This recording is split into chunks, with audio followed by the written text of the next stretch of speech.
Dulu kita sudah berhasil juga tahun 1945. Tanggal 1 Juni 45 memang Bung Karno mengupayakan utama untuk dalam konteks Pancasila, tetapi rumusan Pancasilanya tidak ya seperti sekarang. Pancasila yang dirumuskan oleh Soekarno adalah ketuhanannya nomor 5 dan tidak ada pakai esa, ya, tidak pada pakai esa. Kemudian dibicarakan lagi tanggal 22 Juni 1945 lahirlah Piagam Jakarta, karena di Jakarta diadakannya, yaitu ketuhanan dengan kewajiban menjalankan syariat Islam bagi pemeluk-pemeluknya. Jadi saudara, Pancasila yang hari ini bukan Pancasila yang 1 Juni 45 yang dirumuskan oleh Soekarno, bukan, tetapi oleh Piagam Jakarta itu, hasil negosiasi.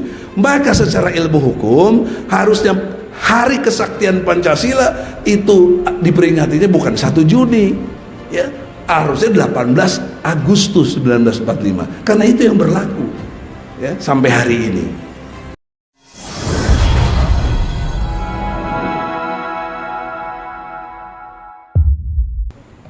A'udzubillahi minasyaitonirrajim. Bismillahirrahmanirrahim. Assalamualaikum warahmatullahi wabarakatuh. Kita istighfar sama-sama supaya Allah memberikan hidayah. Astaghfirullahaladzim. Allahu Akbar. Allahu Akbar. Allahu Akbar. Artinya apa itu? Artinya presiden kecil,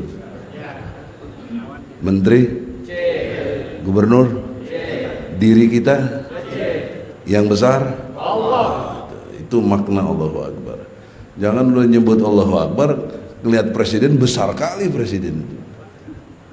Tidak boleh. Yang besar hanya Allah. Saudara-saudara, terima kasih kesempatan yang diberikan kepada saya, khususnya Pak Supriyadi yang mengkondisikan ini dan pengurus masjid di sini, Ustadz Khotot, ya, ada Ustadz Bukhari Muslim, semuanya. Saya ingin menyampaikan yang setiap hari kita baca, bahkan wajib, yaitu surat Al-Fatihah. Dalam pemahaman saya, surat Al-Fatihah itu ada 3 kategori. Kategori pertama, kita menyembah, memuliakan, mengagung-agungkan Allah. Alhamdulillahirabbil alamin, Ar-Rahmanir-Rahim, Maliki Yaumiddin. Ini kategori pertama. Menyembah Allah, memuliakan Allah, mensyukuri segala nikmat Allah. Kategori yang kedua, Iyyaka na'budu wa iyyaka nasta'in. Kepadamu kami menyembah dan kepadamu kami meminta. Jadi kategori hubungan antara individu kepada Allah dan antara individu dengan individu lainnya. Tetapi oleh dunia barat dirubah menjadi hak asasi manusia yang diutamakan. Harusnya dalam perspektif surat Al-Fatihah tadi, kewajiban asasilah yang diutamakan.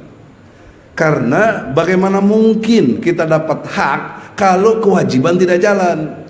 Bagaimana mungkin Anda belum bekerja udah minta gaji? Nggak mungkin. Harus bekerja dulu baru dapat hak. Nah, konstruk berpikir dalam ajaran Islam, kewajiban-kewajiban itu yang harus dijalankan. Dengan sendirinya hak akan didapat. Maka oleh karena itu, kewajiban kita dalam konteks GIS sekarang ini, yaitu sholat subuh berjamaah, ini kewajiban. Nanti haknya adalah Allah akan berikan kemenangan-kemenangan seperti yang disampaikan Ustadz Khalil Ridwan tadi. Udah pasti. Karena apa? Jangan lupa, sholat itu mempunyai dimensi yang sangat strategis, yaitu inna sholata tanha anifasail wal munkar. Jadi kalau sholatnya benar-benar sholat, dia akan berdampak gitu loh kepada merubahnya kekejian dan kemungkaran. Nah, pertanyaan seriusnya, kita tinggal di Jakarta. Menurut catatan kriminalitas, terjadi pencurian dalam skala waktu 2 menit sekali. Perkosaan terjadi dalam skala waktu 4 jam sekali.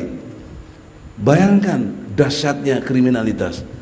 Kenapa kita tidak begitu risau? Karena bukan keluarga kita yang kena korban.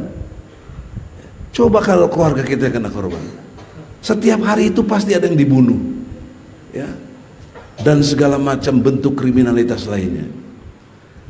Itu kan kekejian dan kemungkaran. Kenapa terjadi? Padahal yang sholat juga sudah banyak. Artinya kita belum benar-benar sholat. Kalau benar-benar sholat, tercegahlah dari keji dan mungkar. Dan ini persoalan serius, tapi pemerintah tidak urus. Rakyatnya mau sholat atau tidak sholat, pemerintah tidak mau tahu. Mana pemerintah ngurus sholat? Bagaimana negara mengurus sholat? Tidak ada. Maka oleh karena itu, di dalam konsep bernegara, jangan lupa ada 4 elemen. 1 rakyat, 2 pemerintah, yang ketiga wilayah, keempatnya hukum. Nah, 2 subjeknya adalah rakyat dan pemerintah. Ini yang bisa bergerak. Pemerintah tidak peduli sejak zaman kemerdekaan dulu, bahkan sebelum kemerdekaan juga. Mana ada yang peduli juga soal sholat? Penjajah. Sekarang sudah 72 tahun merdeka juga nggak peduli rakyat mau sholat atau tidak sholat. Maka kitalah sebagai rakyat bagian dari unsur negara. Rakyat adalah unsur negara yang terpenting dan utama. Kita mikirkan, kita bikin program GIS adalah dalam rangka untuk mencegah keji dan mungkar. Jadi sangat keterlaluan kalau program GIS ini diamati, diinteli, kemudian nanti suatu saat bisa saja dilarang. Salat subuh cukup masing-masing, bisa saja begitu. Kalau ini menjadi gempar dan berdampak merubah keadaan itu. Nah, oleh karena itu saudara, di dalam konteks iyyaka na'budu wa iyyaka nasta'in, kita kerjakan kewajiban-kewajiban kita, insyaallah hak akan datang. Kemudian kategori yang ketiga, ihdinas siratal mustaqim, minta tunjuki jalan yang lurus. Yang mana itu yang lurus? Siratal ladzina an'amta alaihim, jalan orang-orang terdahulu sebelum kita. Pada zamannya Rasul, sebelumnya siapa? Nabi Isa, Nabi Musa, Nabi Ibrahim, sampai kepada Nabi Adam.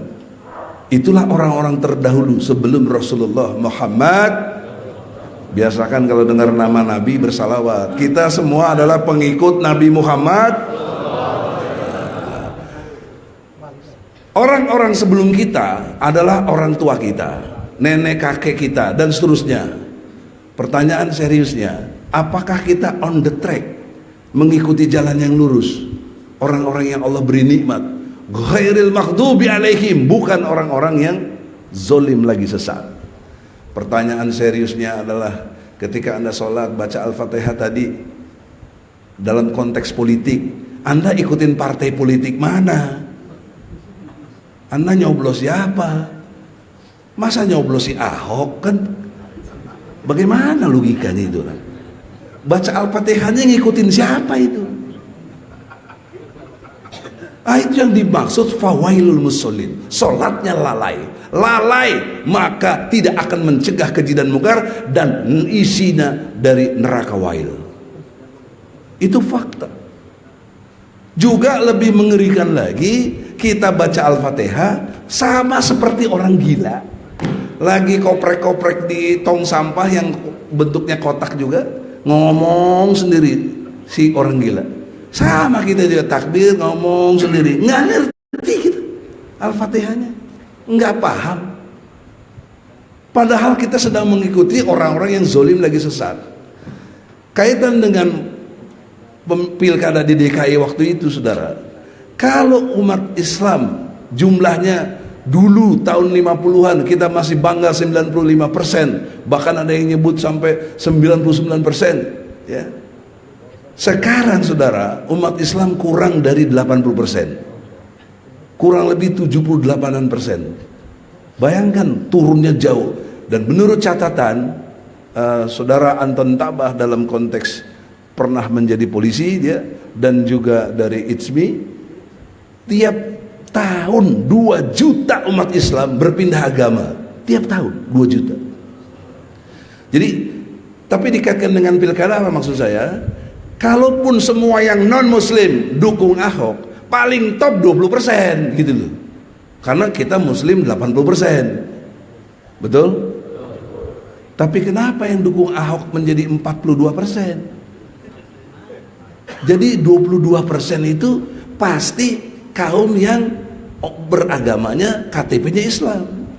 Tapi dia kategorinya pasti munafik gitu loh. Itu harus mengerti kita secara statistiknya. Jadi orang munafik banyak sekali di Jakarta ini, dengan ukuran-ukuran dari ukuran pilkada saja.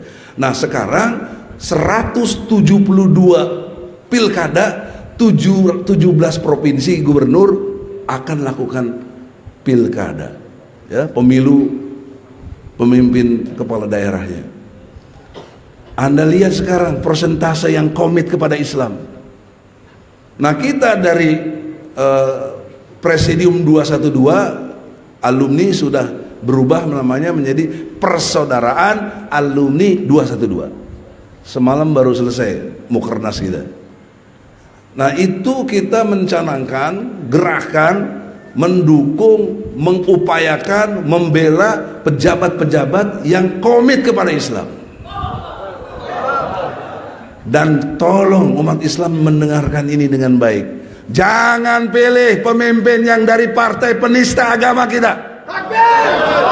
Jangan mereka itu dibiarkan untuk berkampanye di sekitar kita. Kita ciptakan gerakan usir mereka kalau datang di kita. Itu hak kita. Kenapa? Karena pemilu adalah hak. Pemilu adalah hak, bukan kewajiban. Hak kita, mau kita gunakan atau tidak suara kita, bukan kewajiban. Karena hak kita, maka hak kita tidak boleh diganggu oleh siapapun. Kita tidak mau memilih orang-orang seperti itu. Itu namanya hukum sosial yang kita ciptakan untuk perubahan-perubahan ke depan.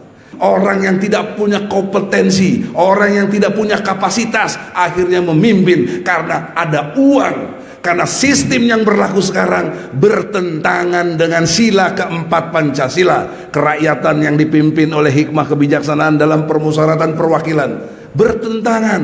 Hari ini sesungguhnya bangsa Indonesia telah menentang dasar negaranya itu sendiri. Karena pilkada yang sekarang adalah sistem liberalis kapitalis, bukan Pancasila. Kalau Pancasila, kerakyatan yang dipimpin oleh hikmah. Hikmah itu kumpulan ilmu, pengetahuan, hal-hal yang bisa membuat pencerahan kita. Ini bagian dari proses hikmah supaya kita menjadi lebih baik kehidupannya. Dan kita dengan musyawarah, dan kemudian ada perwakilan. Nah, sebenarnya 2014 waktu itu sudah ada yang namanya koalisi merah putih, mampu membuat undang-undang yang untuk sesuai dengan sila keempat tadi Pancasila. Tapi di akhir kepengurusannya Presiden SBY keluarkan perpu untuk mengembalikan lagi sistem liberalis kapitalis. Jadi secara dosa struktural SBY punya tanggung jawab ini. Betul? Tidak bermaksud kita menghina atau benci kepada siapapun, tidak. Ini ajaran Islam, ini Pancasila yang sudah diyakini oleh kita, bangsa Indonesia, dasar negara. Kenapa dikhianati? Tapi persoalan seriusnya, kenapa ya kita rakyatnya cicing wae, nggak ada yang berani melawan? Itu persoalan serius, saudara-saudara. Maka oleh karena itu, hikmah-hikmah seperti inilah, kalau tidak ada GIS seperti ini, mana Anda bisa ngerti berbangsa dan bernegara. Dan saya ingin lebih tegaskan lagi apa yang disampaikan oleh Profesor Amin Rais tadi, bahwa dasar negara Republik Indonesia sesuai dengan pasal 29 ayat 1 adalah ketuhanan yang Maha Esa. Siapa yang Maha Esa itu? Berkat rahmat Allah dinyatakan kemerdekaan bangsa Indonesia. Ada tertulis dalam Mukadimah alinea ketiga pembukaan Undang-Undang Dasar 45. Menurut tafsir konstitusi, batang tubuh tidak boleh bertentangan dengan mukadimah. Maka logika penafsiran hukumnya, batang tubuh yang dimaksud ketuhanan Maha Esa pasal 29 ayat 1 itu merujuk kepada mukadimah yang disebut Allah Subhanahu wa taala, maka ketuhanan yang Maha Esa itu adalah Allah Subhanahu wa taala. Allah itu punya hukum, namanya hukum Islam. Harusnya di Indonesia berlaku hukum Islam, harusnya. Siapa yang memberlakukan? Menurut pasal 5 ayat 1 Undang-Undang Dasar 45 mengatakan dengan jelas, presiden memegang kekuasaan tertinggi dalam membentuk undang-undang dengan persetujuan Dewan Perwakilan Rakyat. Itu sebelum amandemen. Setelah di amandemen pasal 5 ayat 1, presiden mempunyai hak mengajukan rancangan undang-undang. Kemudian di pasal 20-nya DPR punya hak untuk menyetujui atau tidak. Pasal 21-nya DPR punya hak juga mengajukan rancangan undang-undang. Jadi di negeri ini yang berhak membuat hukum, membentuk undang-undang, membuat undang-undang adalah presiden dan DPR. Bayangkan oleh Anda apabila presiden dan DPR-nya iman Islamnya tidak kuat, iman Islamnya mengkhianati ajaran Islam itu sendiri, apakah mungkin lahir hukum Islam? Sebaliknya, bila presiden dan DPR iman Islamnya kuat, apakah mungkin lahir hukum Islam? Sangat mungkin. Oleh karena itu saudara, ini dalam pengertian kita berbangsa dan bernegara, kita ini sudah tidak sesuai dengan Undang-Undang Dasar 45 dan Pancasila itu sendiri. Jangan dibiarkan, nggak bisa dibiarkan. Karena apa?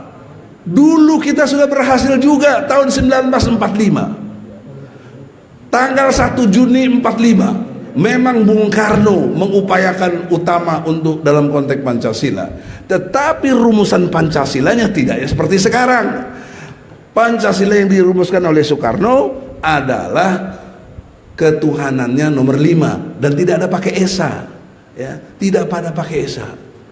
Kemudian dibicarakan lagi tanggal 22 Juni 1945 lahirlah Piagam Jakarta, karena di Jakarta diadakannya, yaitu ketuhanan dengan kewajiban menjalankan syariat Islam bagi pemeluk-pemeluknya.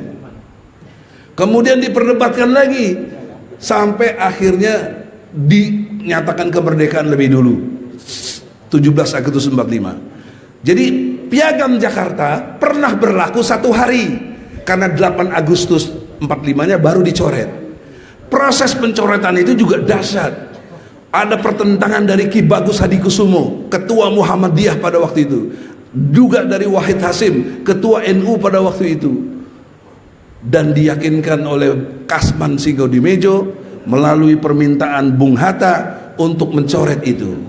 Tidak bisa juga, datangkanlah Muhammad Tengku Hasan dari Aceh untuk bisa meyakinkan itu. Tetapi negosiasinya apa? Dengan dicoret Piagam Jakarta 7 kata tadi, gantinya adalah Maha Esa di surat Al-Ikhlas. Ini keterangan ini ada dalam risalah perundang-undangan. Jadi usulan dari Ki Bagus Hadikusumo dan Wahid Hasim, ya, bapaknya Gus Dur itu, untuk menjadikan ketuhanan Maha Esa menjadi sila pertama. Jadi saudara, Pancasila yang hari ini bukan Pancasila yang 1 Juni 45 yang dirumuskan oleh Soekarno, bukan, tetapi oleh Piagam Jakarta itu, hasil negosiasi. Maka secara ilmu hukum harusnya hari kesaktian Pancasila itu diperingatinya bukan 1 Juni, ya, harusnya 18 Agustus 1945, karena itu yang berlaku, ya, sampai hari ini.